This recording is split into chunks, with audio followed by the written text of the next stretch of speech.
Texting. Texting. Texting. Texting. Texting.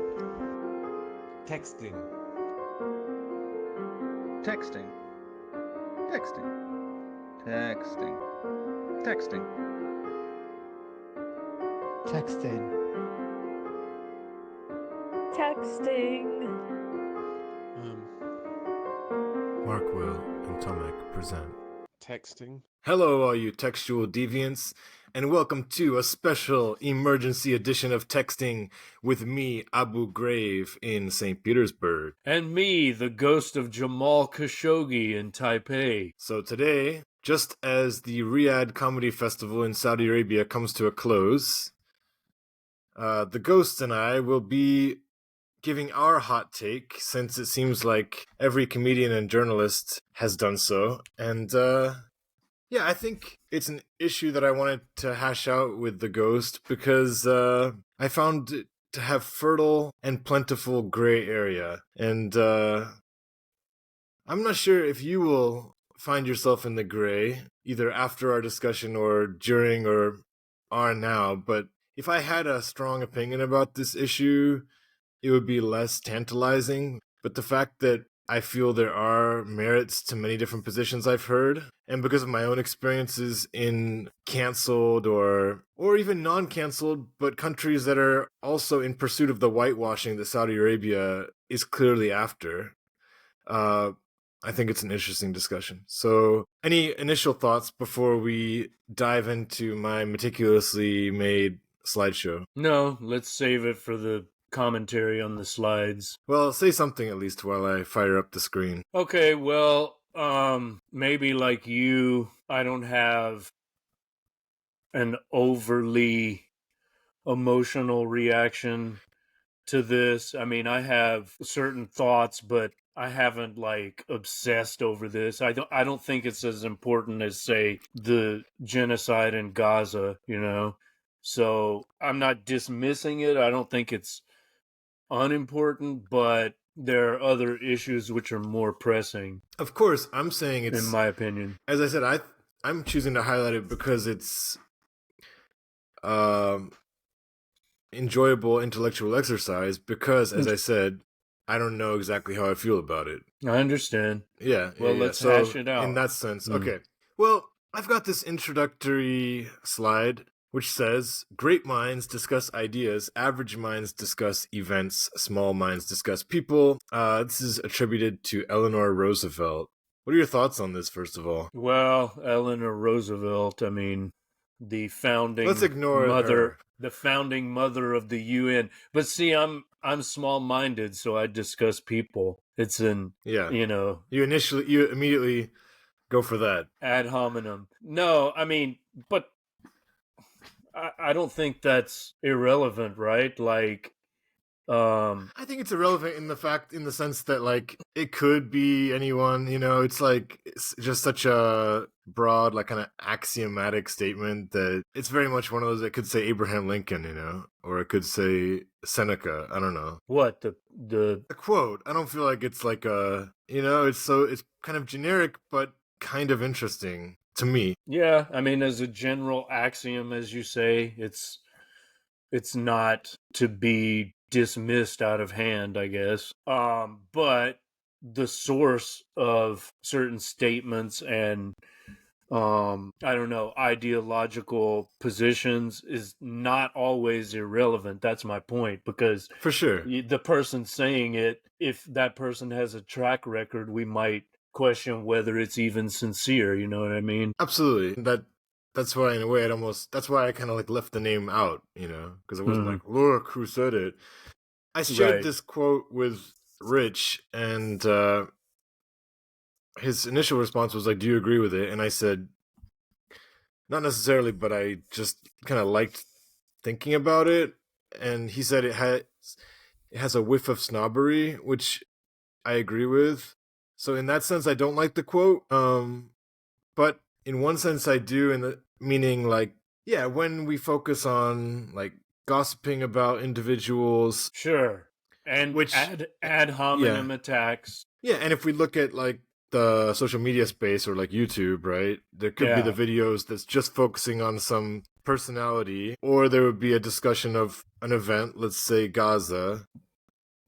Probably the almost more controversial difference would be between like the ideas and the events. Like I get it, like ideas are more timeless and humans like history repeats itself and so on, so why get too excitable about events? But again, that could also seem like really callous if you don't give a shit about, or not even callous, but what do you think? Well, events are embodiments of ideas, right? Like Gaza, if Gaza is the event, what's the idea? Genocide. Right. Yeah. And if we as people don't react to that event, which is the embodiment of an idea, we're small people, not just with small minds, but, you know, all our highfalutin principles are worthless if we can't even like speak out against it. I mean, at the very minimum, we should be like joining the flotilla and putting our bodies on the line, but most of us are unwilling to do that, including myself, or, you know, find it practically infeasible. But I don't know. This hierarchy, obviously, I'm going to consider the source again, you know. Would Miss Eleanor consider herself an idea person, an event person, or a people person? I suspect, you know, she would consider herself one of the great minds, but I don't know. And forget her, like whoever says something like this is in a way finger pointing at those who attack individuals or point to specific events, right? It's kind of like, oh, I'm above it all. I'm just interested in the lofty ideas and ideals. Right. Well, that comes back to what Rich was saying, but I do think there is like some truth to it as well. That's my only point. Like, remember coming back to the Emerson, I guess, or was it Thoreau? I never know which is which, but the one who said like elderly women over their tea, talking about the newspaper. Mm-hmm. We discussed that on texting, I'm sure. That's the quintessence of podcasting. Anyway, do you know if it's Emerson or Thoreau? I think it was Emerson, but okay, I don't remember when we. It's the dude who lived in the cabin. That came up. Walden. It's from Walden. Well, then that's Thoreau. Okay, so it's from Thoreau. Oh yes, that came up. I think we were referring to the part of Walden called reading, maybe, and he was saying like, you know, don't waste your time reading travel literature or the news. Read the great books, basically. Exactly. I think that was when we talked about your reading of 2024. That was that was not on texting, but books are burning. Okay, well, let's not get too derailed, and no, we've already spent too much time on this. So just to review, the small mind part of this discussion will be focused on individual comics. The average minds will be the Riyadh Comedy Festival, and the more transcendent ideas will be those of when is it, you know, the questions of selling out and taking a stand and boycotting paying a price. So there you go. All right. The price of conscience. Do you want to read out this potential title for this episode? I love this t-shirt. I got my human rights violated at the Riyadh Comedy Festival. There you go. And your alternative title is, Do Royals' Lives Matter? Yeah. So, all right. Let's start an RLM movement, you know? Yeah, exactly. Royal Lives Matter. Yeah, absolutely. All right, we can kind of alternate maybe through the next few slides. We're going to start with background. I'll read this one from Wikipedia. The Riyadh Comedy Festival was, now we're saying that because it finished yesterday, an international comedy festival that took place from September 26th to October 9th in Riyadh, Saudi Arabia. The festival featured many high-profile comedians and was announced on July 23rd, 2025 by Turki Al-Sheikh, chairman of the General Entertainment Authority. It is part of Saudi Arabia's Vision 2030 strategy to position the country as a destination for international cultural and artistic events. So they've already had like a big golf tournament, which attracted some criticism. What else have they done? I see that they've got a music They've festival hosted coming. what? Okay. So now all these artists are going to be under fire. It's more like kind of like electronic-y. So I don't know if you'd know many of the names, but yeah, a lot of big DJs. Radiohead, I'm sure they'll go. But yeah, I mean, obviously we've seen similar pushes in Qatar with the World Cup, and I think Saudi Arabia, they have secured one of the next World Cups as well. Yeah. So yeah, and obviously Saudi Arabia is going on. Oh, and the football league that they've started, that's obviously like huge. They've got Cristiano Ronaldo playing there now, and it's surpassed most foreign leagues outside of Europe now in terms of big names and quality. So yeah. My former boss in Russia, who took a hiatus after last year, he's going to Saudi in November to start a school in Riyadh. So if you want a job there, I might be able to hook you up. All right. Do you want to read this slide? The event has drawn backlash among Westerners due to Saudi Arabia's human rights record being widely perceived abroad by Western human rights organizations as poor, as well as the censorship rules contractually imposed on the performers. Is this some AI slop? No, Several comedians Wiki slop who were invited to perform declined and spoke out against it. Western human rights organizations have urged performers to speak out against any alleged human rights abuses and to not be complicit in any alleged whitewashing of such perceived abuses. Bill Burr. Yeah. All right. Speaking of Bill Burr, so we're gonna these slides are going to lay this out in kind of classic courtroom fashion. We're gonna review the villains in the case, the judges, and I think I've found some other kind of in-between roles. So Bill Burr seems to be receiving the most flack, and why is that? Well, first of all, he's become kind of a de facto working man's hero in the last few months, a kind of darling of either the liberal or even some leftists for his positions on Luigi Mangione, his disgust with Elon Musk and kind of billionaire money. So, and maybe his willingness to be a prominent voice standing up against the quote-unquote brosphere of comedy.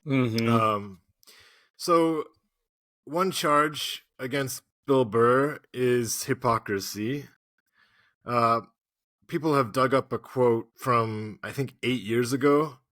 So it's a bit, maybe in some way unfair, because, I mean, everybody's got so much content. But basically, in this quote, Bill Burr is calling out Beyonce for taking $1 million to go sing at some private party for Gaddafi's kid. And the quote, well, one section of this is, "You're going to jet off to St. Bart's, shake your ass for some terrorist dictator's family, pocket $1 million, and then go back to preaching about empowerment? Come on, man. That's the hypocrisy of this whole thing. These celebrities, they'll take any gig if the check's big enough. It's like, oh, I'm all about the people, until some crazy dictator waves a stack of cash, and then it's, where's my private jet?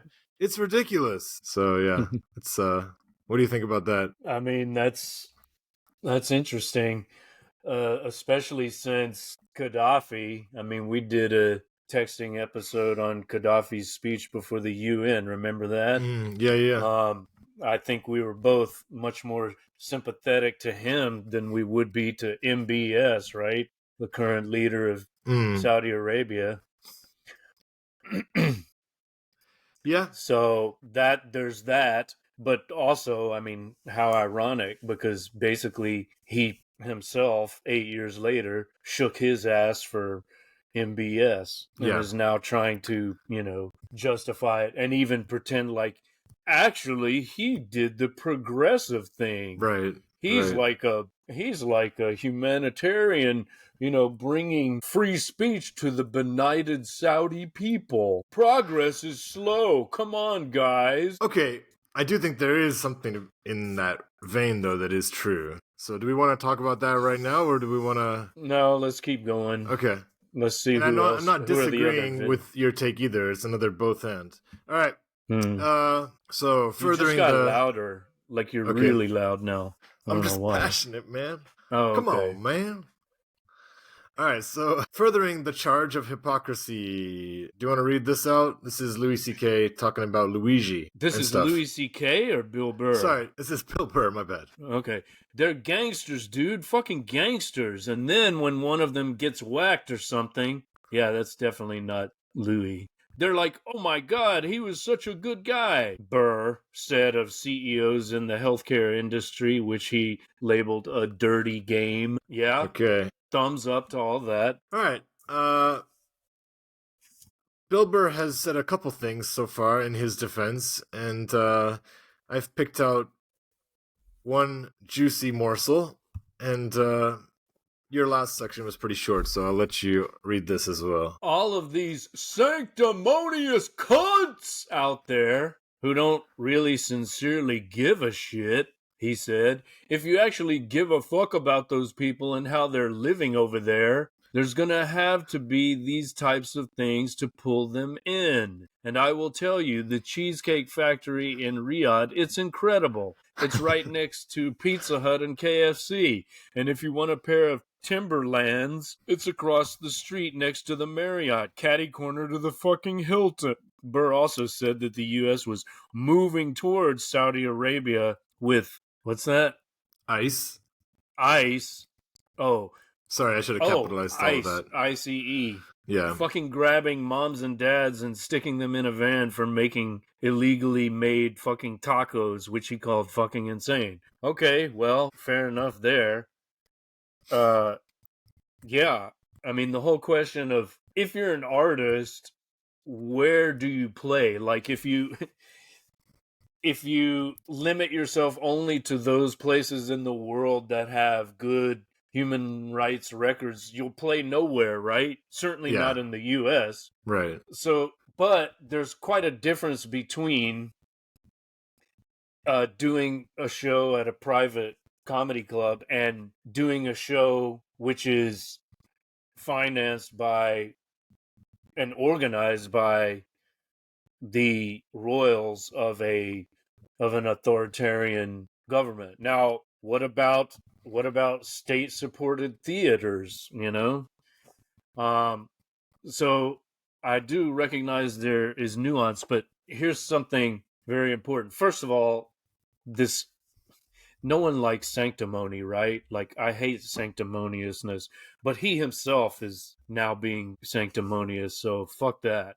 But what I was going to say is there's when Roger Waters, who of course is a big, BDS or at least anti-Zionist advocate, right? Mm-hmm. What he says, and he played Israel before. Why did he stop? Because he said he was asked by the people not to play there, by the Palestinian people. So he said there's actually a picket line there. If you go and play there when there's a cultural boycott, you're crossing a picket line, right? Whereas there's no call in the U.S. for people, no one in the U.S. is saying, hey, don't come play here because of our corrupt government. You see, I think that's a very important distinction. But if we apply it to the Saudi situation, is anyone there saying, don't come here and play? I mean, on the contrary, it seems like at least those privileged enough to be able to afford a ticket to this event, whatever it is, maybe that's only the elites. I don't know. Apparently, I don't think it's according only to the elites. No, I mean, I think okay, if I was all living right. there, I could probably. Okay. I mean, I think it was like $200 a ticket, so not cheap. It's not cheap, but okay, yeah, maybe for them, I think there's a lot of state support for folks over there living off the oil proceeds, so maybe anyone can afford it. I don't know. According to Burr, there were some hotties in the front row, Yeah. so okay. But all right, so I do recognize that distinction. I don't think it's as bad as, if there are levels and degrees, and I think there are, it's not as bad as defying the cultural boycott of Israel. Would you agree with that? I think there's more nuance to this Saudi thing. But I like what you said. Let me just really quickly. I like what you said about degrees, because what kind of I think frustrates me in certain people's arguments is like one response to this that I've heard from different people I've talked to is the whole like what about America argument. And I agree with that 100%. So I'm not dismissing that response, but we can't just level everything either. Like we need to recognize that okay, all of life is a compromise. All of life consists of some selling out, but everybody has lines. And so what we're doing today is really kind of like weighing, I don't know, that. yeah, but what about the Roger Waters distinction? Is that not like Yeah, I liked it. I all thought it was important? interesting. I mean, I thought it was interesting. there's literally an official cultural boycott, and they're asking people, hey, don't cross this picket line. Yeah. Um, But at the same time, like I wonder what he's saying. Like Palestinians don't want him to play there. Is that what you said? yeah, Like what? How is that poll done? Because that seems like hard to get that kind of like what everybody knows who Roger Waters is in the Palestinian community. he's played in Israel before, and he talked to people both Israeli and Palestinian, and then that is when he became interested in the issue. He went there first. So it's possible that some of these comedians who go to Riyadh, maybe they will learn more about it and then they'll become activists like Roger Waters. That's possible. And it would Yeah. have never happened if they hadn't gone there first. So I do agree that there are possibilities for dialogue, but this fucking nonsense about Pizza Huts and KFC, fuck yourself with that, Bill Burr. I mean, that's just like, you seriously think that's your justification? Oh, you can get Timberlands there? So those Arab people have McDonald's? Wow, man. They're just like us. Yeah, every take that he makes is hard because it's like he's trying to make different arguments within the same like paragraph, right? Like that paragraph is supposed to be about how they're similar to us, and even like in a way it's praising like the Cheesecake Factory. And then on the other hand, I'm sure their Cheesecake Factory is much better than those in the U.S. Probably is, yeah. It probably they've got a lot better infrastructure than the U.S. Yeah, but I mean, probably the road that you drive on to the Cheesecake Factory is not crumbling and full of potholes. Yeah, but on the other hand, it's like, yeah, the billionaire class that you criticize all the time in America, that's made of American corporations. So it's like, is that really what you're trying to suggest is like what Saudi Arabia should be moving towards? So you've used this word moving towards. Well, I guess he used that in a different context, to be fair, but he said to pull them in. There's gonna have to be these types of things to pull them in. Pull them into what? Yeah. And then to what? To pull them into probably more liberal values or to the Cheesecake Factory? Yeah, right. Well, first of all, he has no idea what the fuck he's talking about. He's just emotionally reacting and trying to cover his ass and justify himself, defend himself against these attacks. That's a bit. Is that he's a smart enough guy? Come on. Yeah, so he should know better. He should know maybe he knows what he's doing with this argument. He should know that this invocation of all of these, Western corporations is fucking nonsense. But if he had to explain himself, pull them in means, like open them up to free speech. Right. Now, the other thing is there free speech in the U.S.? I mean, one thing I thought about as I was considering this topic and, looking at some of the material that we were going to discuss on today's live stream on Rumble, Odyssey, YouTube, and Riverside. I thought of Dick Gregory, Dick Gregory, the comedian who really became better known as an activist. I think the JFK assassination radicalized him, as well as all the other events of the 60s. And, he in his later life, he was just like an elder statesman of comedy, even to the point where he kind of rejected comedy. I mean, he was in the George Carlin category, but basically he said, I don't listen to entertainers like comedians, musicians, whatever. They're entertainers. So we shouldn't really care what they have to say about anything. I mean, he himself came from that world, but he kind of transcended it or stepped out of it.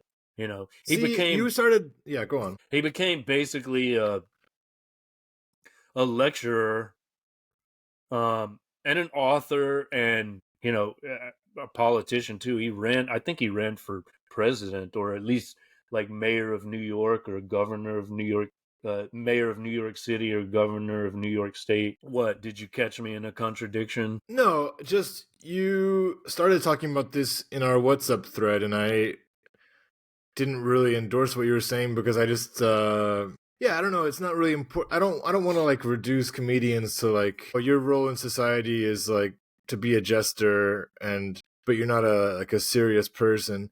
Like, they're human beings who, they're basically like writers who write in with a comedic tone. I don't know, I value the comedian, and I'd rather just consider them as people who could be incredibly insightful, like George Carlin, or it could be pretty dumb, but Yes, but I don't think they need to be boxed in or reduced I in understand, any but way. when they are at this level, they've been accepted by the cultural machinery, whether it's in Hollywood or New York City. When you're at that level, you've already sold your soul to a certain extent. I mean, especially if you're of a particular generation, right? Like maybe when Carlin and Pryor and Dick Gregory and those guys were coming up, Lenny Bruce, they were the trailblazers who made this comfortable life possible for sanctimonious cunts like Bill Burr. And it's same with like popular music, right? Like the Beatles and the Stones, and before them, the great blues musicians and jazz artists and so on. They're the trailblazers, they're the pioneers. Like, they're the ones who made the luxurious lives of Taylor Swift and so on possible. I guess, but again, I'd feel uncomfortable like giving the Rolling Stones that kind of shine, considering most Def says you may dig on the Rolling Stones, but they ain't come up with that style on their own. Well, I agree. Either And way, that's why I said even more so the black blues artists and jazz musicians. Yeah, I just don't know if I like the idea of trailblazers. The Stones benefited from the travails of Little Richard and James Brown and so on. Of course. Yeah, Robert Johnson. Okay, I guess I'm just trying to say, even I don't know if I think you're wrong on that, but I don't know if I mean, your basic argument here seems to be that the most well-known comedians, there's no correlation between them and like, or there's not a direct correlation between that and like quality. What I'm saying right? is What I'm saying is they didn't build the infrastructure. When the Stones started out, okay, let's try not to get too derailed. Let's stick to the... but I'm saying it's relevant to this because think of those comedians like Carlin and Pryor and so on. When they started out, maybe there wasn't even or go back to Lenny Bruce, it's like you do this kind of thing, or Mort Saul, you do this kind of thing, you could end up in prison. You're not like, you don't have like a career pathway mapped out for you where you can become a millionaire and get a TV deal and so on. That's like unimaginable. And so that's why how many HBO specials did Carlin have? But he was the first. That's the point. He was the first. He's the one who made it possible for all of these other guys. That's what I'm saying. And that's why I invoked the Stones earlier, because like when they started, they said, oh, maybe we'll last one more year. Well, that was 50 years ago. But at the time, a career, that didn't seem like possible. They did it because they loved this music. And actually, some of the artists by whom they were inspired, said, thanks for, giving us a new career, because your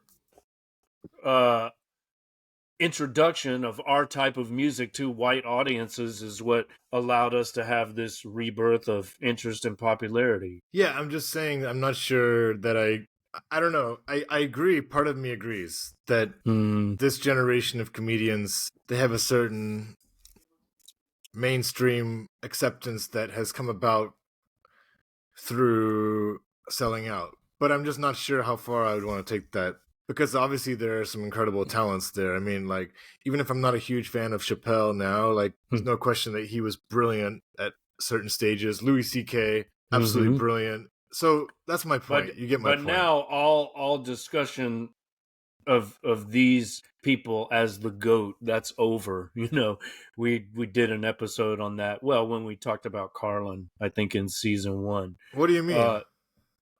Well, because of this? Yeah, well, yeah. They're not in the same class. Because of the Saudi Arabia thing? Yes, I think it's very revealing. Okay, yes. I didn't, because again, like, people I've talked to, I'm not going to name names because I just want to let people have their says, and I don't know. But they're all, like, I would say, in somewhat similar political ilks to you. As I said, they seem to be landing more on the side of, what, you think you're so great? Kind of like Trump, you know, like the whole thing that we were talking about with America. And coming back to this idea of, like, whether you're playing, and again, maybe we should have saved some of this for later, but, you know, we were trying to make a distinction between being hired directly by, like, a royal, which I think is an important distinction, don't get me wrong. But, like, I was talking to Greg, and it does become rather nebulous if we start saying, oh, well, I'm playing for the Comedy Store. Let's say that they're owned by some big donor to Trump. You know what I mean? Like, it's not necessarily that you're playing your usual circuit, and that is not a direct line to okay, but weapons again, companies or whatever. That's something of a false analogy, because when you play the Comedy Store, are they going to insist that you sign a contract saying you can't talk about this and this and this? Although, you know, you could say they're unspoken rules, you know? Yeah. If you go play the fucking Comedy Mothership in Austin, Texas, right? You think there are people who are going to say, fuck Joe Rogan, you know? Exactly. And I mean, and then he'll have his Navy SEAL bodyguards remove you, you know? Well, my point is that there is, as someone who's teaching in Russia, who maybe is somewhat restricted in what I can say in the classroom, but there is always going to be that tension between, like, how much are you selling out by working under a system that is slightly oppressive or very oppressive, depending on how you want to judge it, versus, yeah, you actually are promoting dialogue, you are making a society more open just by your very presence. So I just want us to keep that angle alive. Okay, let's move on to our next. Well, I mean, related to that is the, you know, adage, which, you know, most recently I read in a book by Douglas Valentine, who said, no heroes. There are no heroes. Stop looking for heroes. I mean, I'm sure that's not original to him, but that's an important thing to remember, right? Like, or I guess there's that other expression, don't meet your heroes because they'll disappoint you. Yeah, and I mean, that's why I think I was a bit taken aback by your comment earlier that these people are all out of the GOAT conversation now, because, you know, I'm not looking for comedians to be my, you know, my social justice heroes or my moral heroes. Same for writers, right? I'm looking for quality of material. Well, with writers, I don't know. I mean, I've also noted the disturbing trend, which I think I mentioned in our WhatsApp chat. It's like now people expect their stand-up comedians to be like life coaches, right?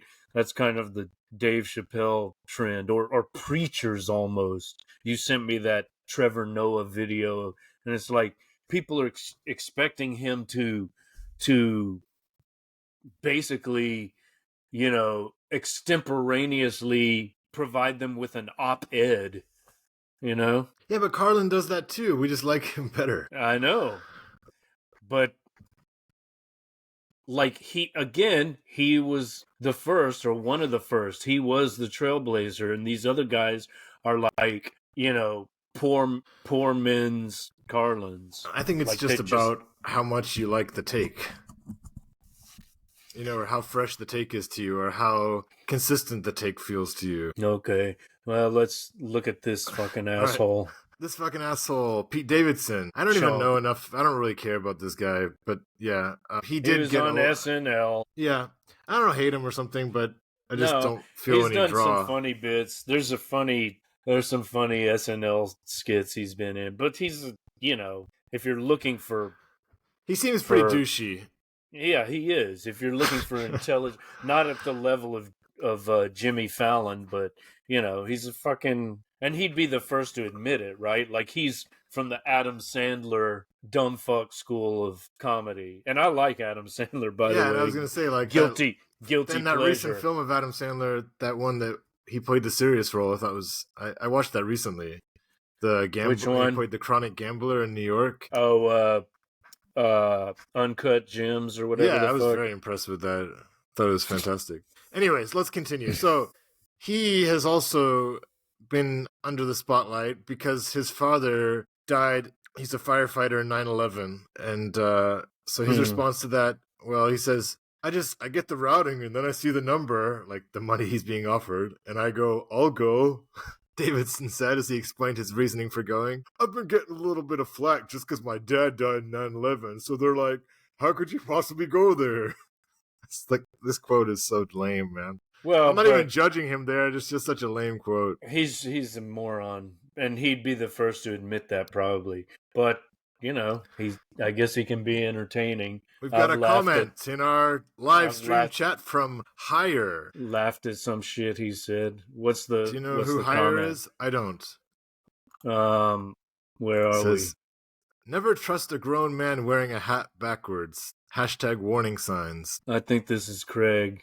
Okay, well, I think that's... Oh, shit. I wear my hat backwards sometimes. I'm not today, but... You're lucky. Yeah. Guilt by association. Okay, should we move on? Well, yeah. Well, before we do, I just want to say, that's the criticism of him for that. I mean, what? Saudi Arabia is the only guilty party when it comes to 9/11? I agree. It's pretty stupid. That's pretty... So like in that sense... But if he believes it, that's the point, I think. If he believes it, then it's pretty weird. Oh, the Saudis killed my dad. No, but he's kind of dismissing it, right? Kind of. But I mean, like Shane Gillis, which we'll get onto in a second, that was his primary reason for not going, is that 9/11 association. So I'm not sure Pete Davidson has really dug deep enough to... No, he hasn't. He hasn't thought it through. Interestingly, Pete Davidson was in a movie with Bill Burr. He played his stepson or the son of his love interest, Marissa Tomei. It's called The King of Long Island, I want to say.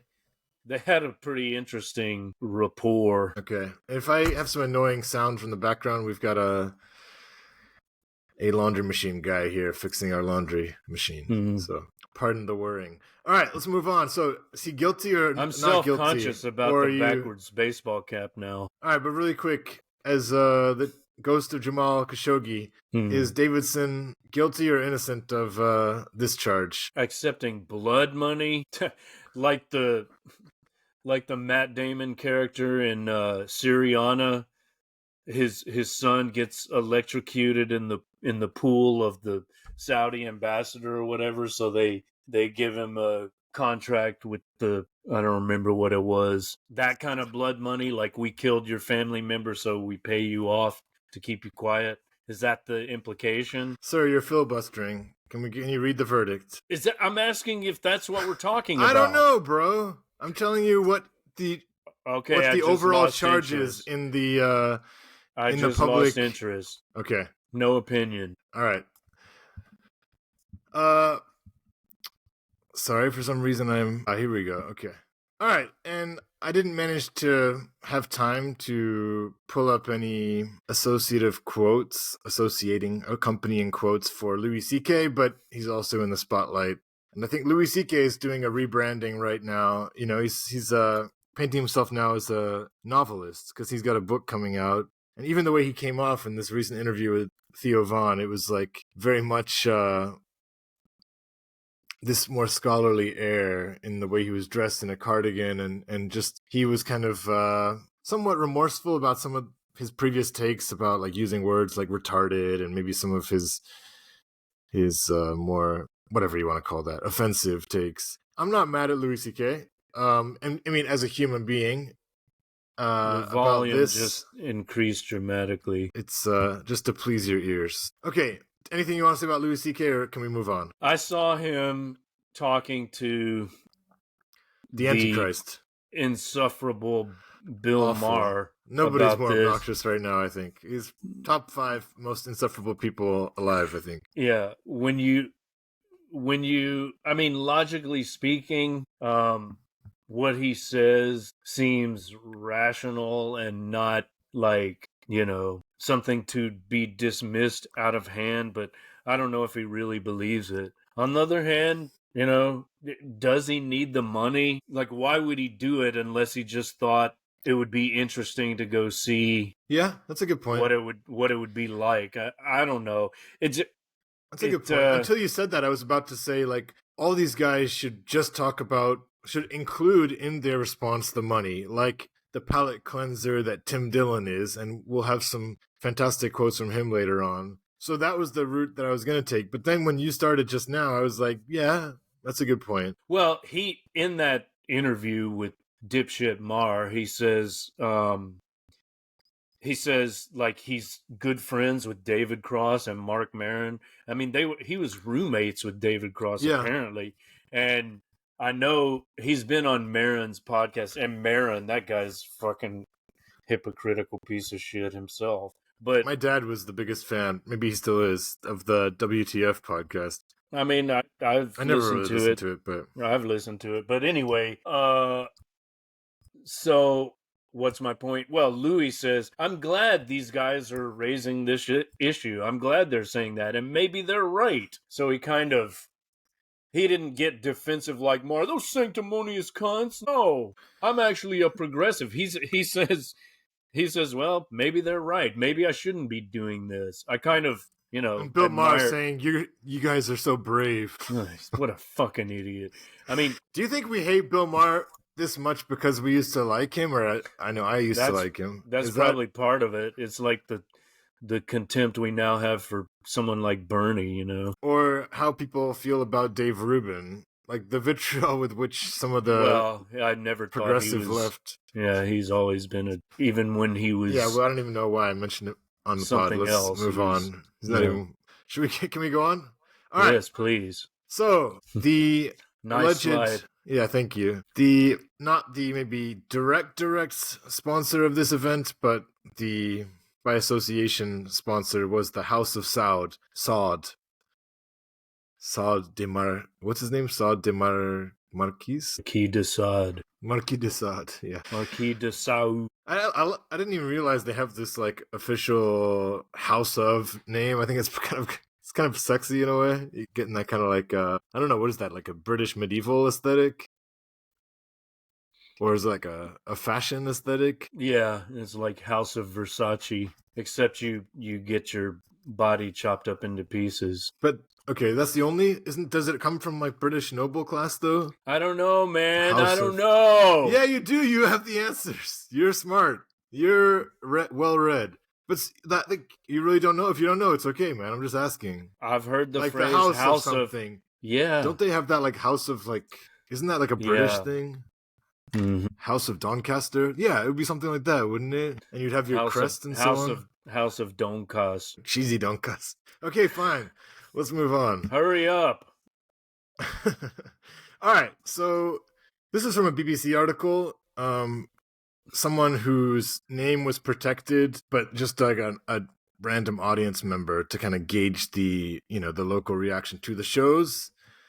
But kind of interesting. I'll breeze through this.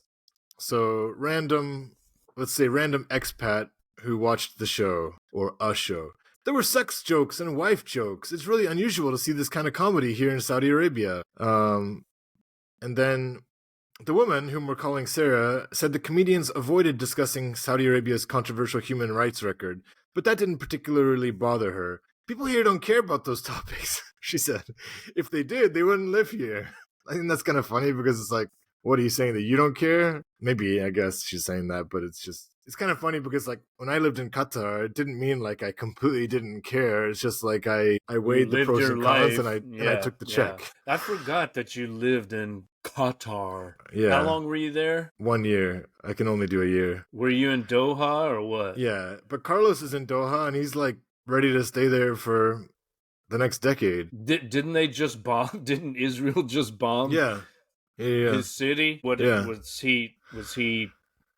I mean, he near mentions that there were. It was, disturbing. But okay. Yeah. What? So your experience? We'll get into that some other time. But yeah. I sure. mean, no, I mean, we don't. Of course, Qatar is not Saudi, but still, Qatar has issues of its own when it comes to human rights, right? Definitely. There were a lot of. Anytime we have this discussion, we always have to remember the worst human rights violator in the world is the United States. So Yes, sir. Yes, sir. we're number one. All right. So, we're an hour in, by the way. So thank you. Yeah. Another local, Zane. Again, not necessarily this person's real name. Zane, you want to read this one? Zane acknowledges there's no getting away from the fact the comedians in Riyadh won't be making jokes about the state or its leaders as they would elsewhere. So you can criticize them for that, he said. But holding an event like this was helping to open the eyes of the population. Every Saudi who attends a show like this will learn something. You had gay jokes, trans jokes, sex jokes. They're being really open about everything aside from the government and religion, which I guess is related. Okay. Keep we don't going. Say too much about that. All right. This is so we're moving now into the judgment part of the pod. You just skipped something. I know. I'm just quickly trying to decide what the most logical way is because I maybe didn't have enough time to curate this completely. But so we're going to be talking about the judges besides the ghost and Abu Ghraib. The people who are crucifying our innocent, well-intentioned comedians. So we'll start with Human Rights Watch. They have said the 7th anniversary of our co-host Jamal Khashoggi's brutal murder is no laughing matter, damn it, and comedians receiving hefty sums from Saudi authorities shouldn't stay silent on prohibited issues like human rights or free speech. It on the exact 7th anniversary, or I'm not sure, but I don't really care about that. I mean, whatever. I'm not really into anniversaries. Everyone performing in Riyadh should use this platform to demand the release of detained activists. And I don't want to read that with a parody voice. But I like that. I like that they, whether it's feasible or even conceivable, I like the fact that they issued that challenge. All right, we're going to get into some other rebuttals to the arguments for. You don't have a comment about that? I like the fact that they issued that challenge, don't you? Yeah, I think that's their, coming back to this whole world is a stage and everybody's playing their part. Mm-hmm. Who's that? It's a reggae singer, Peter Tosh. Yeah, I kind of feel like this is that.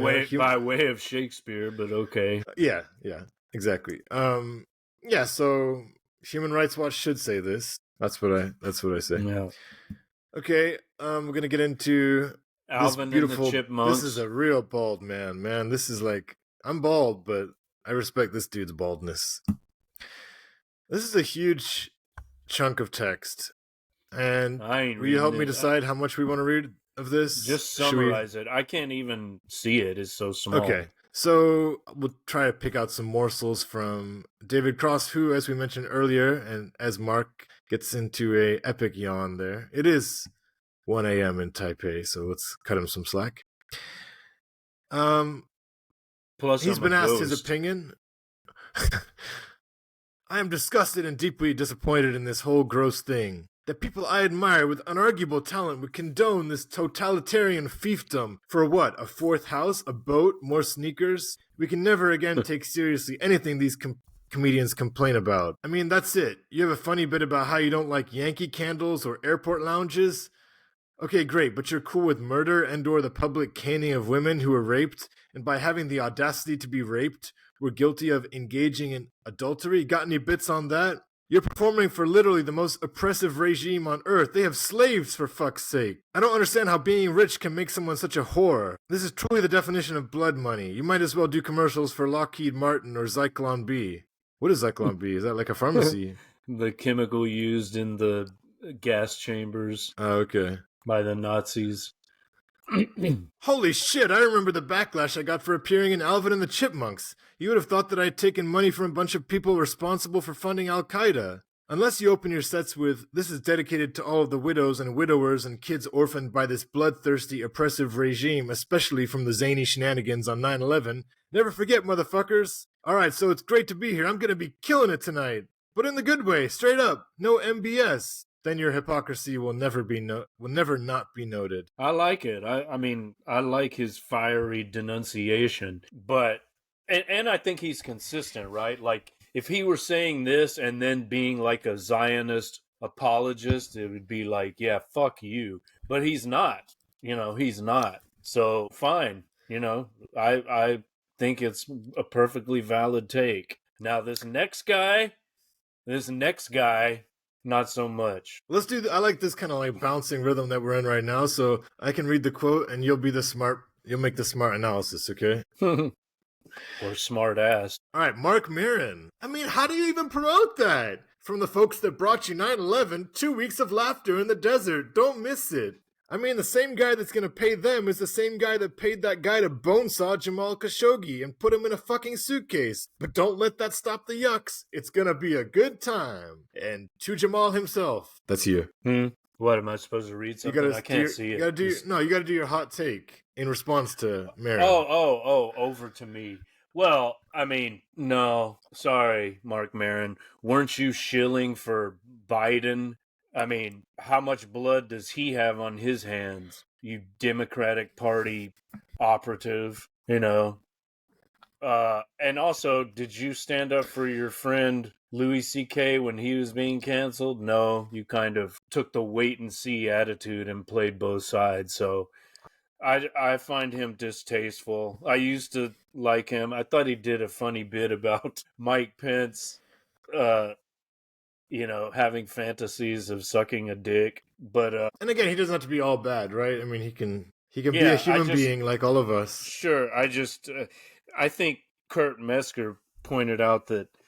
I don't like him, man. I can't stand him. You don't like Kerp? Fucking hate him, bro. Why? I love Kerp. Just too conservative for my tastes. Like, how is he conservative? I don't know. I just don't like Jimmy really, and I don't like Kurt. But anyways, how is he conservative? I don't know. I just feel like a lot of I don't have specifics, so my answer is not satisfactory. But just the way that he rips into certain causes that I feel sympathy for, I guess you could say. But you're not mad. I mean, whatever. It's just not my aesthetic preference. Okay. I'm not a big fan. Anyway, I think he pointed out that Maron was asked, well, if you were offered the money, would you go? And he said, probably not. Probably not. But I don't know, maybe Kerp is not a reliable source on this particular topic. Hey, who did you skip over? No, it's not that interesting for me. Well, I guess it is. Maybe it is. Okay, this is another comedian. I don't know him well, but he's in like the Stavi universe, and I love Stavi. He's like my favorite comedian right now. Who's that? The Greek guy? Yeah. He's on Tires with Shane Gillis. Do you watch that? He is? Like consistently? No, he's got his own show called Stavi's World. He's a fat dude with glasses, right? Yeah, he's awesome. Stavros Halkias. Yes, he's on Tires with Gillis and that turd Andrew Schultz. Ah, okay, really? Wow. Okay, yeah, he's very progressive. Which is cool. I mean, he's like, they call them like, I don't know, he's kind of like from like the dark woke. I don't know. Fuck this shit. All right, so this guy says, if you do the Riyadh Comedy Festival and don't tell a joke that gets you imprisoned by the monarchy, then what was even the point of having Trump on your podcast? It's kind of clever. I don't get it. He's kind of making a joke about the brosphere, like they're like, since they all feel like Trump is their homie, then they shouldn't be scared because Trump has their back. Oh, I see. Right. Okay, and I have another somewhat banal, so I don't want to like spend time on it. Take from a British comedian, Rosie Holt. Not mad at her, but and then we can skip this too. All right. Okay, doing a lot of skipping. Well, we're pretty deep in, right? And Yeah. I'm fine with it. how about this? We can either pause for a second, or you can read this pretty interesting editorial from Jonathan Liu of The Guardian. It's with too his- small. The print is too small. I Okay. read it. Okay. I like how he quotes Bakhtin. Overall, I thought I you liked would. his. Overall, I liked his article.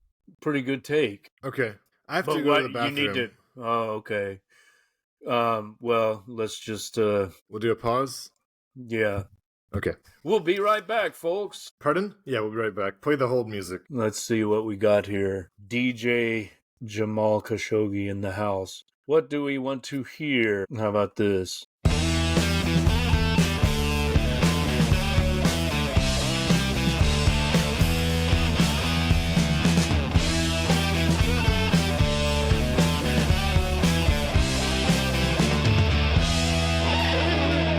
The programming starts in the home with the family, continues at church and at school.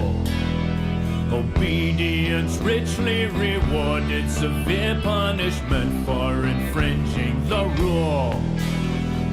Once beaten down and completely humiliated, find a scapegoat to blame. Then you'll be ready to forfeit your will to a boss who embodies your shame. Bootlicker on your knees, ain't that shiny, shiny leather and tees.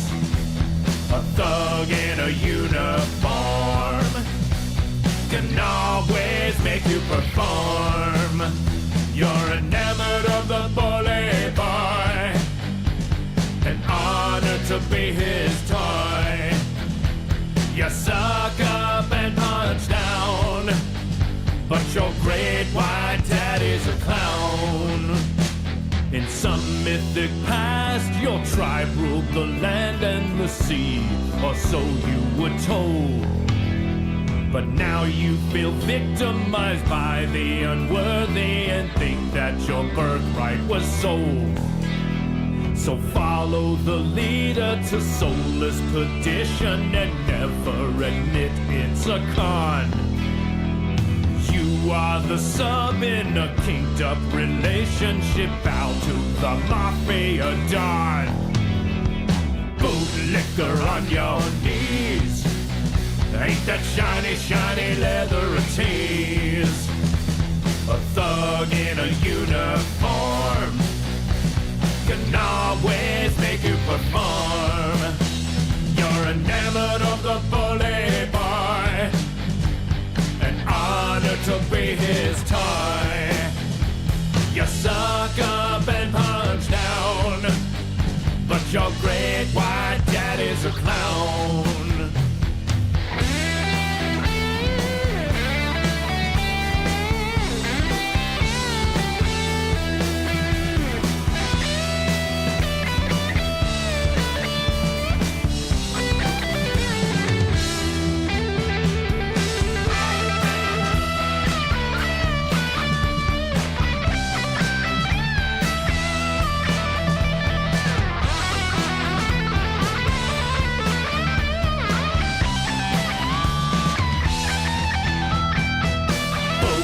On your knees, ain't that shiny, shiny leather and tees.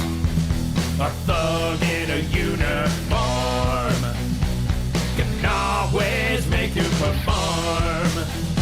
You're enamored of the bully boy, an honor to be his toy.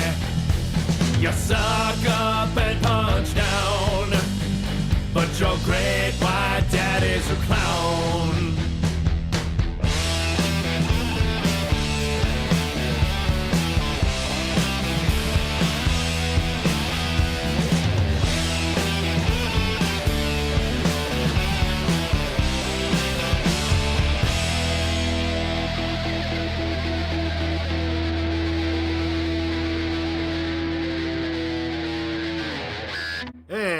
We're back. You're listening to KTAR 620 AM on your drive home from work. I'm Abu Ghraib, and I'm here with the ghost of Jamal Khashoggi. How you doing this afternoon, ghost? And the chorus, for those of you listening at home, was bootlicker on your knees. Ain't that shiny, shiny leather a tease? A thug in a uniform can always make you perform. You suck up and punch down, but your great white daddy is a clown. The shiny leather, shiny, shiny, shiny leather. Well, Velvet Underground, yeah?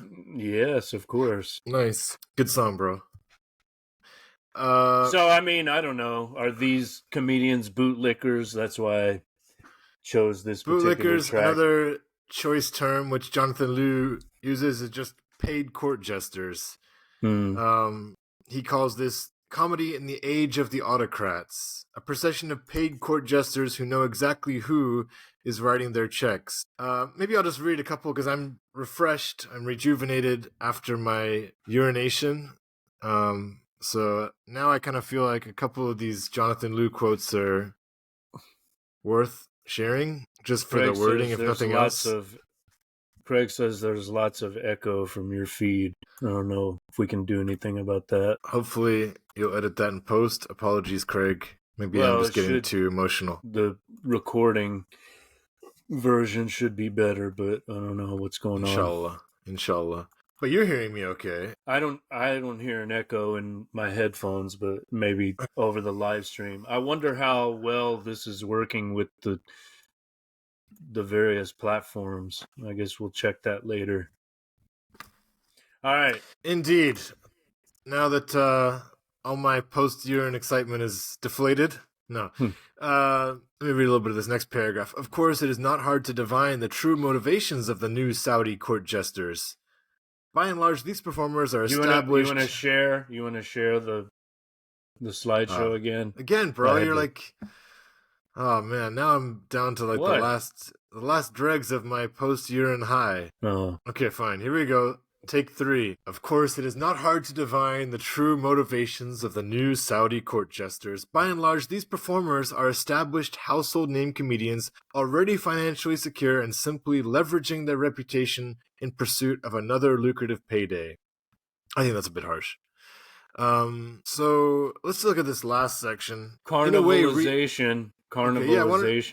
Yeah, why don't you read that bit then? I can't. It's too small. Right. But the Russian literary theorist Mikhail Bakhtin deployed the term carnivalization to describe the disarming characteristic of laughter, its ability to dissolve conventions, social norms, and traditional hierarchies of power. And it sounds like both some of the comedians and even the audience, that's what they're pointing to when they discuss its merits. But Jonathan Liu goes on to say, but what exposure is realistically possible at a festival organized by state decree, where tickets cost up to £200, where performers are given 5-star treatment and given a list of prescribed topics? And then this next section is quite interesting too. In a way, Riyadh's investment in comedy can be seen as an ambitious but ultimately doomed attempt to buy the kind of authentic grassroots culture it is unable to produce for itself. I thought that was quite well written. Doomed because ultimately the very materials that produce good comedy, irreverence, human ingenuity, artistic freedom, intellectual courage,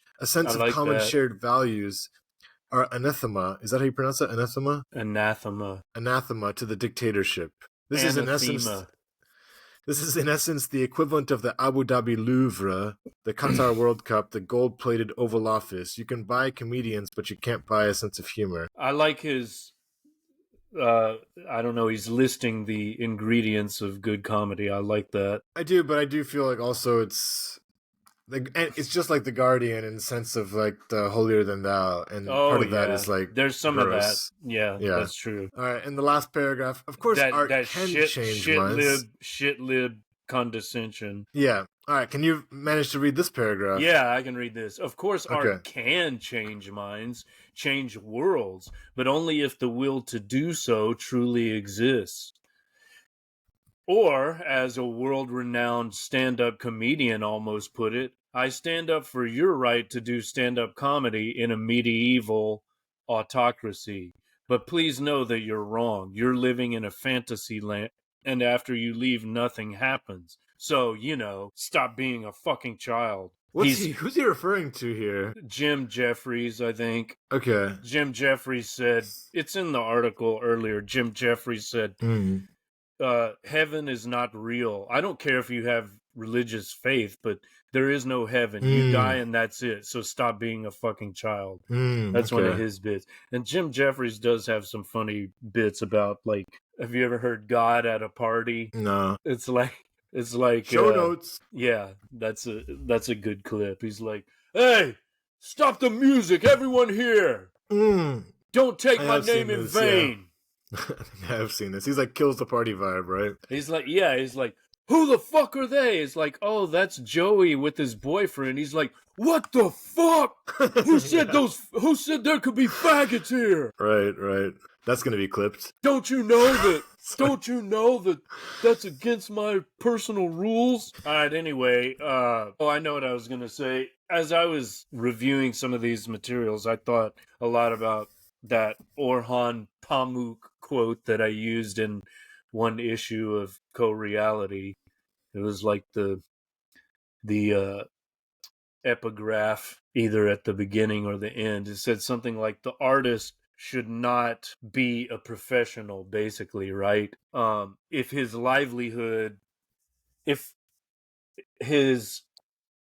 art is his livelihood, and in other words, if he, if practicing his art, how can I put it? If he depends on that for a paycheck, he's going to be compromised.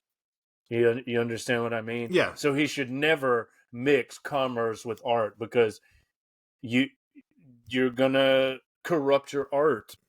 So that, maybe there's something to that, right? Like, this wouldn't have been an issue for the world's greatest art has been like done by commission, Well, I was just thinking of like the Greek tragedians or Homer or whatever. I mean, yeah, or the Sistine Chapel. He got some kind of support, and Sartre has a great quote. He says, the writer.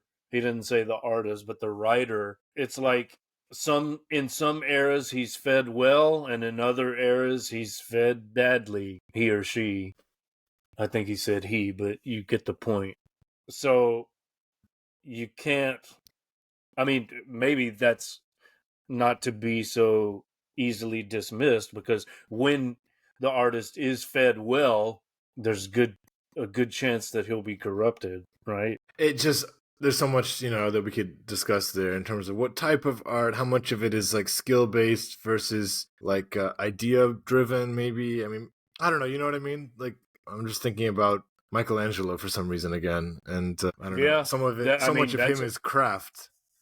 And as you say, how much great art was commissioned. We do have to take that into consideration. Okay, we're going to get into a section called The Decliners. This includes Shane Gillis. How many more slides do we have, by the way? Are you insulting my slides? No, I'm just... I know, I'm just kidding. Worried about the time. Know, bro. It's almost an hour and a half. That's not that bad. We've had shows that go on for 3 hours. Okay, when I look that's at not Theo ideal. Von, sometimes, just so you know, like, I look at Theo Von showtimes, and I feel like when it's one of the shorter shows, I just figure that the rapport between him and the guest wasn't as good, and he felt like he had to, so, let inspiration take you. Okay. I know you're in the late AMs. So he said it was a significant bag in terms of how much he was offered. This is Shane Gillis. But I had already said no. I took a principled stand. I think I don't know if he's taking the piss out of himself there at the end. It kind of sounds like he is, but... Yeah. Yeah.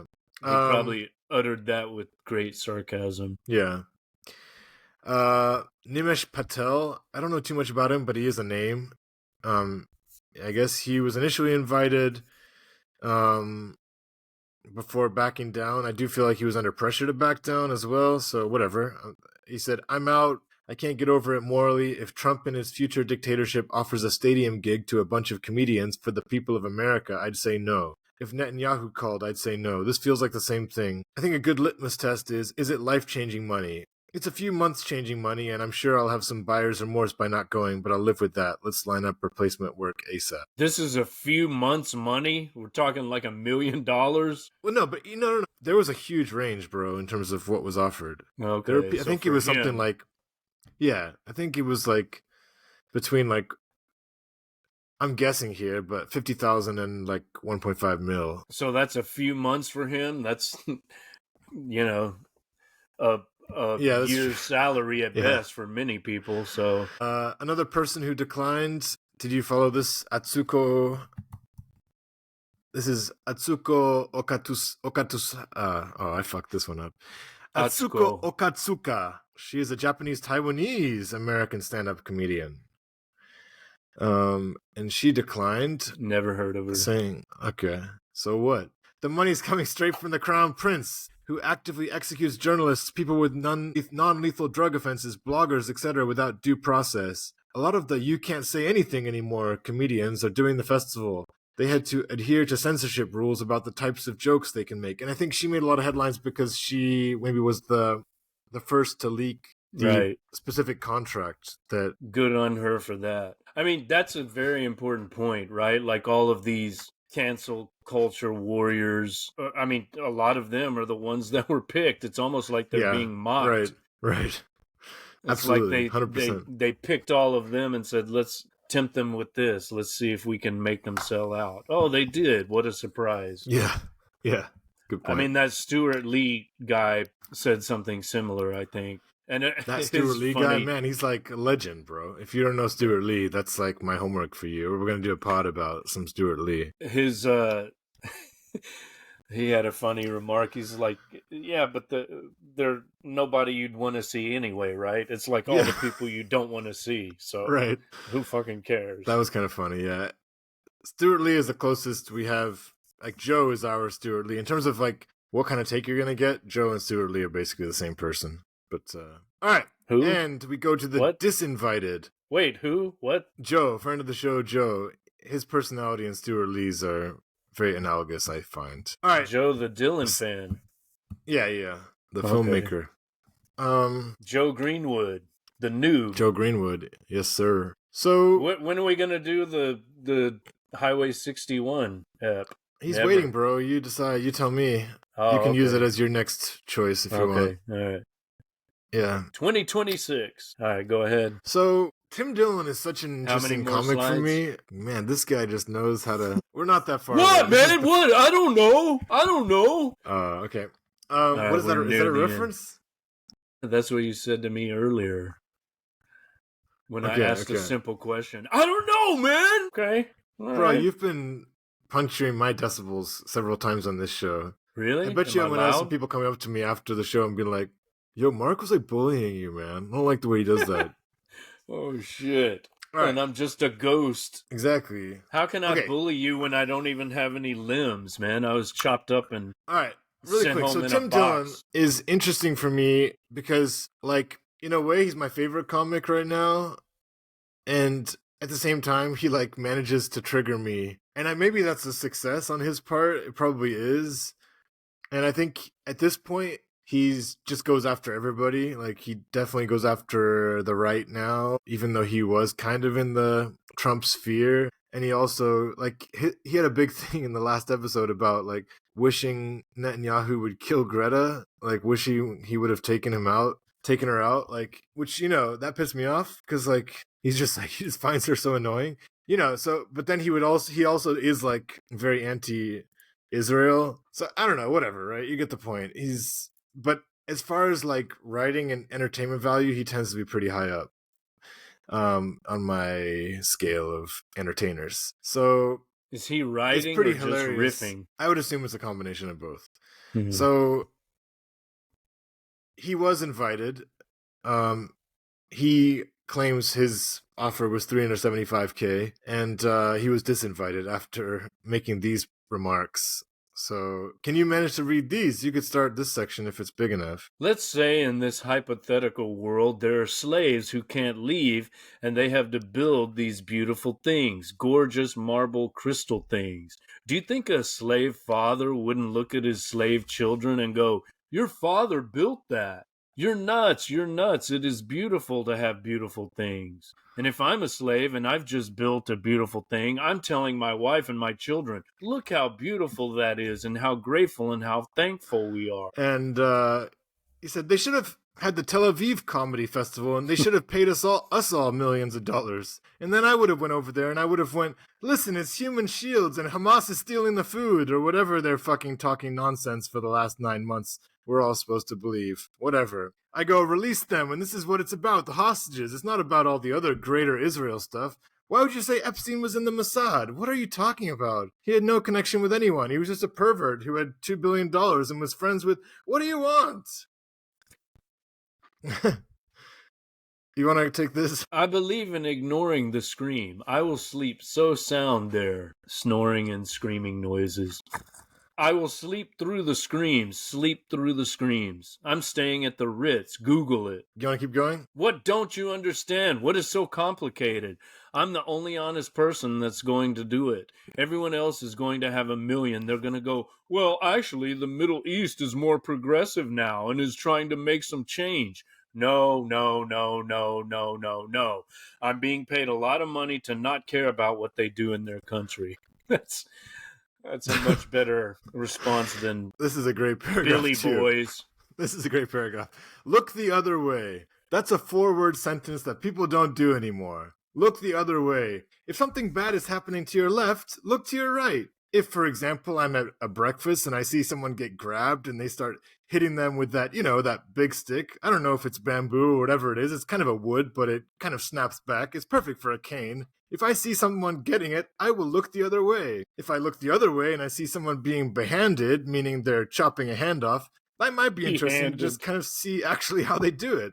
Because I think they do it kind of a sanitary way from what I've heard. If they're chopping a hand off, I might look down. And if I'm looking at the floor and I see some eyeless beggar grabbing at me trying to get my money, I will look up to the heavens. And if in the heavens I see a drone flying over, I will look the other way.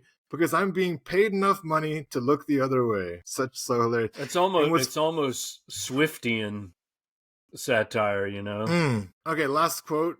This is the last slide, too. Can you read it? It's a bit too small. I'll let you take it. Okay, I guess I'm going to close it up then. Hey, is the hotel nice? Is it nice or not? Is it nice or not? I'm not here to be a spoil sport. Look up spoil sport. And I'm going to tell everyone what it is, because that's not what I'm here to do.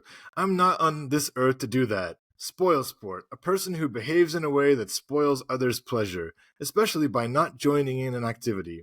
Yes, correct. I'm not here to be a spoil sport.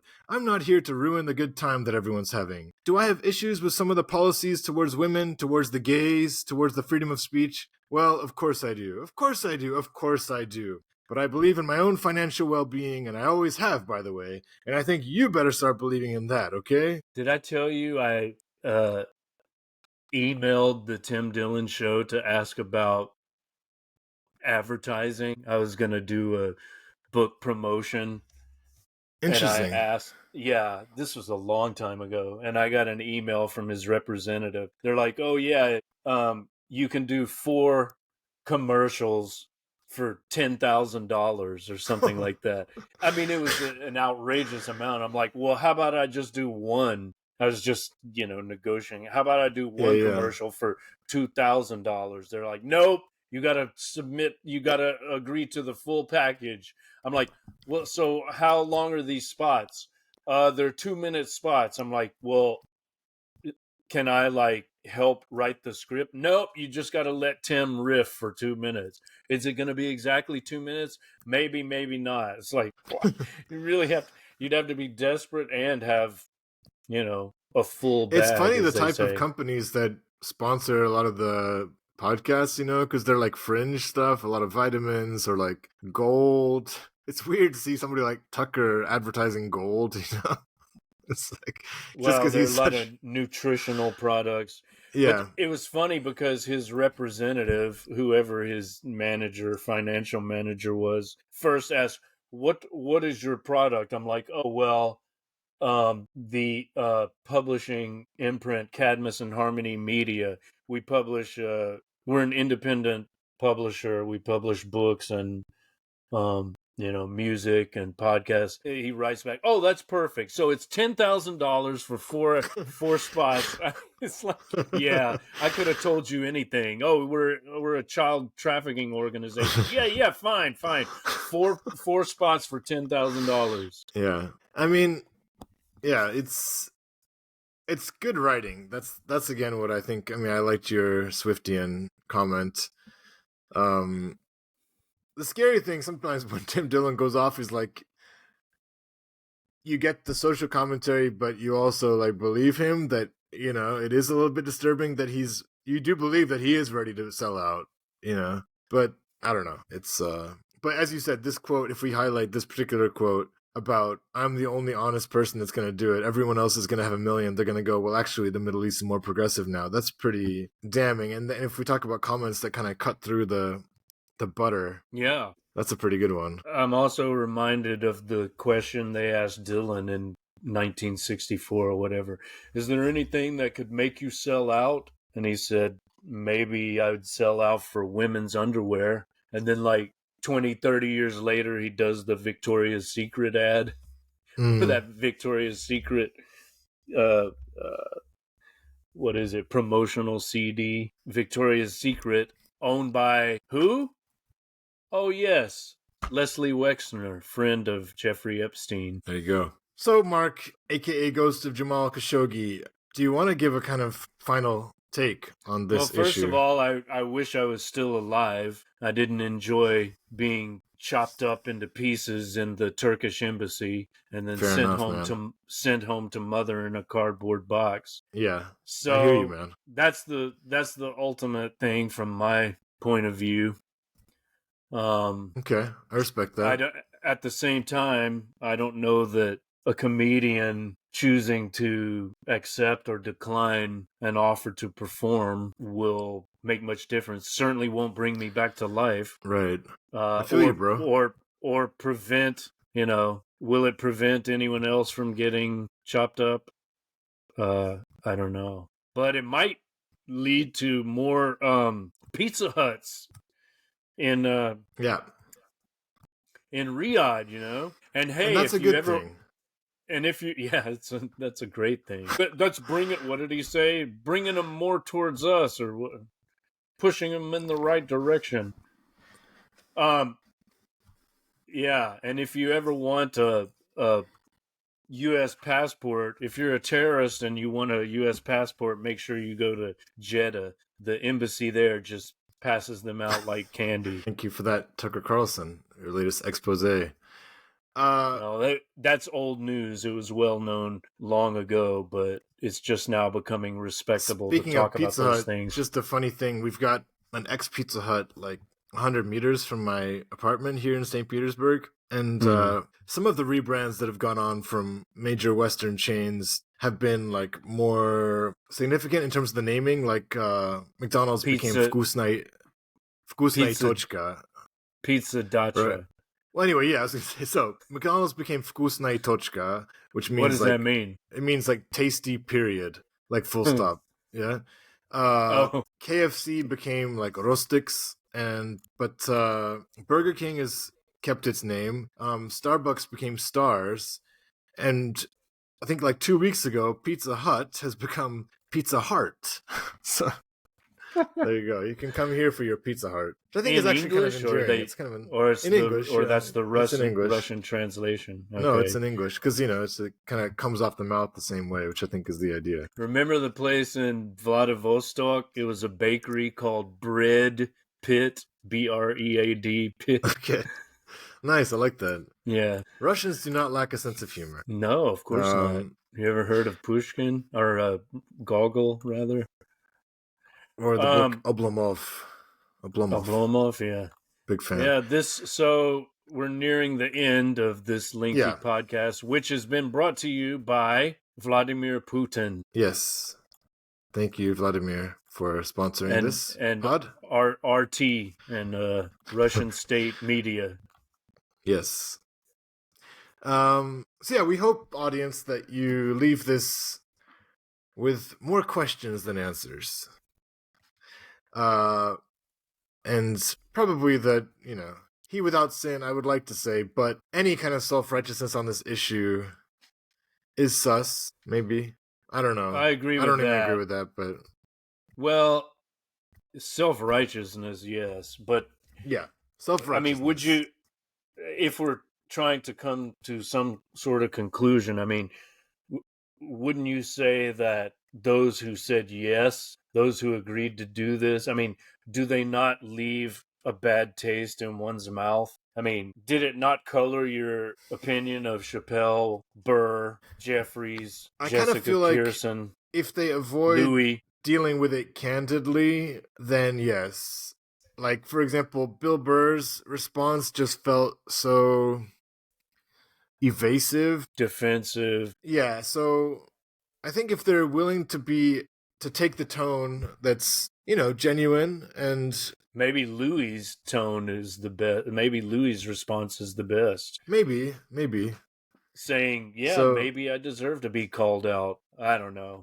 Maybe that's giving yeah, him too I don't much know, credit. because at the same time maybe he probably knew that Bill Maher was, a favorable audience for those types of questions. So Mm. Yeah, but I'm not necessarily mad at those comics. I will say that. I would say that because, like, I don't know, again, it's a different story. And in another show, in an alternate universe, I wanted to extend this and to have a larger discussion about stuff like bans in FIFA. Why is Russia banned? What and Israel's not? Are bans ever merited from stuff like Eurovision? So I would like to have that Oh, discussion, well, but yeah, well, in terms of banning, I mean, no one, I'm not saying no one, I'm not saying they can't have the event, right? Okay, fine, have the fucking event, right? But don't pretend it's something other than what it really is. It's a nice payday for you, and then you're gonna fucking tell us that you're actually the progressive one, spreading the gospel of free speech to the benighted Arabs in Saudi. Fuck you all right, well, with I'm your going to play the Pizza other Hut voice take. then. I'm going to play the other voice just for health. So, in Russia recently, we're starting to get like a few Western artists coming, like a DJ that I really like, Paul Oakenfold. He came Mm-hmm. recently. And when I see these names appearing, or some rappers like Exhibit, I have two thoughts. One, we're offering a really good, paycheck, or this person's like, fuck you, like, why shouldn't I play Russia? And so we can't deny that both of these suspicions are legitimate. I mean, like, and well, it wouldn't be a suspicion; it would be like more like a positive, a compliment if they're coming because they think it's absurd to Well, what I snub mean, do Russia.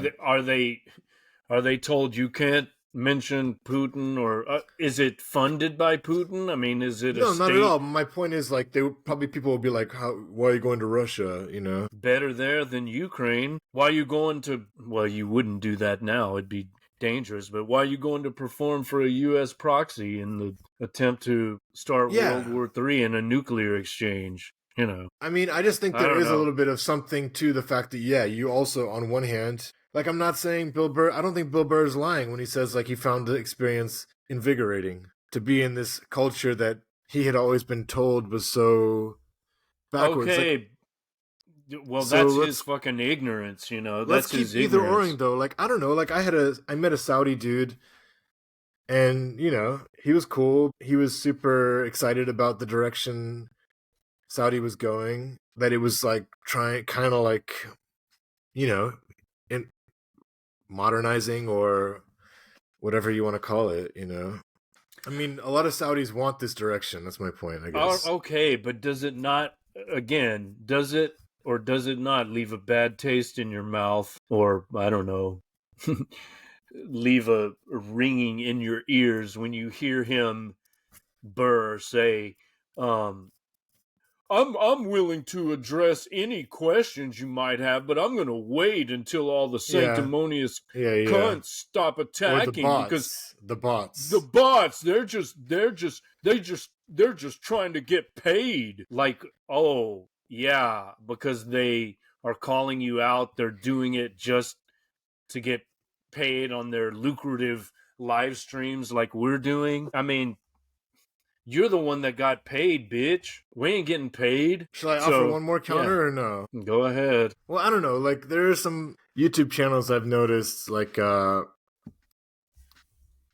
think it's something redacted, American redacted or something, and it's like now there's a bandwagon effect on this like anti-brosphere, anti-Joe Rogan thing. And it's like, my point with everything is like, if your quality level is high, then I'm fine with it. Like, I also feel a sympathy for that angle that's like, fuck you, Austin, kind of like, fuck you, brosphere. But some of these YouTube videos that are like anti, they'll get 300,000 views and they're not doing anything. They're so lazy, except they're just like they'll find a small clip of someone like criticizing Rogan or something, or these, and they can make like a big video out of that and get so many views when like all they're doing is really shitting on someone. They're not even doing anything like cool themselves. So in a way, like that's disgusting to me too, you know? So like, well, there are grifters. there are too many bandwagon jumpers, as you say, no doubt.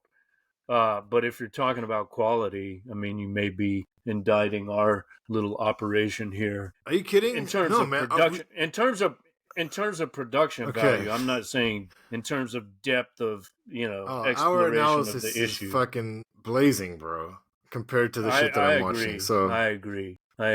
We got and nuance, on that, son. Yes, no doubt. And on that note, I guess we'll wrap. Well, let's hype the next episode a little bit, bro. Yeah, okay. Well, this has been a special emergency edition, but when we get back into our regularly scheduled programming, it'd be season 4, episode 10. Hype it up. Well, you've got the snappy title. We're calling it the write-off. I kind of wanted to call it the jack-off, but the write-off, in which will be featuring your That's WRITE. Yes, which will be featuring GJ Villa. Am I saying that right? I don't think I am. But okay. My bad. Anyway, and he's a good friend of the show, especially of you, Mark.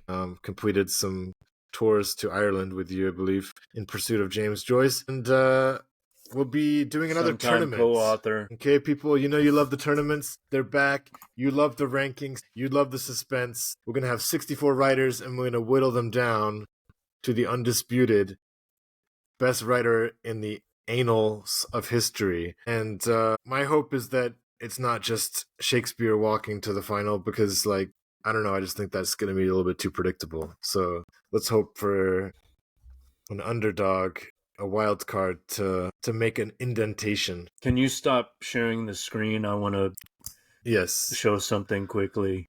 Please. Yeah, so he mentioned my co-author, GJ Villa. We're collaborating on a series of novelettes. Here's the first one, Flan's Day. Wild's Day is coming soon. I've been saying that for a while, but look for updates at markwillwrite.substack.com, markwillwrite.substack.com. So, yeah, the episode that we're hyping here, there will be 64 writers or authors in this literary battle royale. Craig says, a history of anal or the annals of history? And Abu says both. Oh, Abu Grave. That's you. Okay. All right. Anyway, distracted by the chat. Yeah, so our guest, he came up with a list of 21, the first list of 21. Then I submitted my 21, which, could not overlap with his. And then you're working on your 21 now. That's 63, and 64 is Shakespeare, as you mentioned. How's your list of 21? Do we want to mention any of the contenders, or? Well, I know GJ Villa has Dr. Seuss in there, which I thought was a little bit sus, and Beverly Clearly, I believe, as well. Madeline L'Engle. I see them going out in the early rounds, to be honest. He's joking, people, in case you don't know. But... Well, as you know, you and I already put together an initial 64, so I'm going to refer back to that. Maybe I'll even do that this evening and figure out who I need to let go. Maybe we can share the final list of 64 before we start on Substack, just so, I don't know, we want to build excitement for this next tournament. I'm actually, of the 3 we've done, I'm probably most excited about this one. Maybe the next one will be movie directors or movies. Or I couldn't hang with 64 movie directors. My knowledge is not that deep. Well, we could invite Joe Greenwood. That's true. I could just host and let you and him go at it. No, you can add Paul Thomas Anderson to the list, and who Steven else? Spielberg. Darren Aronofsky. Michael Bay. Yo, Armageddon, bro. Sorry. Sylvester Stallone. Yeah. Clint Eastwood. Oh, yes, of course. Anyway. All right. So this has been the special emergency edition of Texting. Our topic was the Riyadh Comedy Festival. Hope you enjoyed it. Let us know what you think. This has been live streamed. It'll be cooked and edited for YouTube and all these other platforms. We're now on Rumble and Odyssey. And the post will be on Substack soon. So check it out. We'll see you next time. Peace.